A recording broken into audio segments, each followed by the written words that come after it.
L'état d'urgence n'est en aucun cas l'absence de l'état de droit. Cependant, des informations font état d'une application trop large de certaines mesures.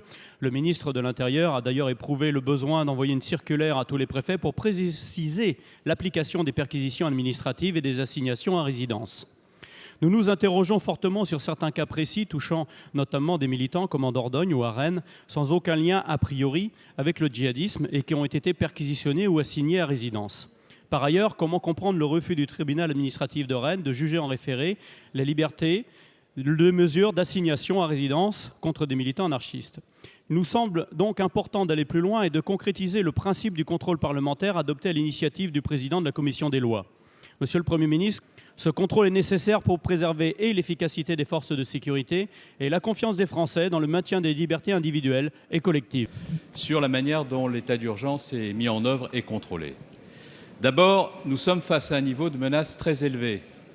Et ce niveau de menace très élevé appelle une responsabilité collective sur tous les bancs de cet hémicycle. Cette menace très élevée implique que les forces de sécurité qui sont sous ma responsabilité, lorsqu'il y a notamment des manifestations, soient mobilisées exclusivement sur la lutte antiterroriste. Je ne peux pas accepter que les forces de sécurité aujourd'hui puissent prendre en charge dans l'espace public des casseurs parce qu'ils ont décidé, dans l'irrespect complet, y compris l'irrespect de la mémoire de ceux qui sont tombés, de jeter des projectiles sur des forces de l'ordre en s'en prenant à l'État et à ceux qui l'incarnent par l'uniforme qu'ils portent. Je ne l'accepterai jamais, et tous ceux qui l'acceptent sur ces bancs, dont M. Mamère qui s'agite, sont dans l'irresponsabilité totale, et je tiens à le dire très clairement ici. Premier point. Deuxième point, je tiens également à préciser que toutes les dispositions ont été prises par mes soins pour que l'état d'urgence soit respecté dans ses principes. J'ai adressé effectivement des circulaires aux préfets.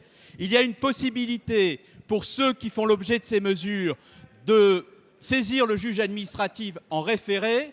Et lorsque le juge administratif a été saisi en référé, aussi bien sur les manifestations interdites que sur les assignations à résidence ou que sur les perquisitions, à chaque fois, il s'est prononcé pour indiquer que le respect du droit avait été absolu de la part de l'État. Par conséquent, quiconque prétend autre chose est dans la contre-vérité. Il y aura un contrôle parlementaire. J'ai indiqué au président Urvoas que nous donnerons tous les éléments pour que ce contrôle puisse aller à son terme. Et pour ce qui concerne les militants écologistes, il n'y en a eu aucun d'assigné. Ceux qui ont été assignés, ce sont des individus violents.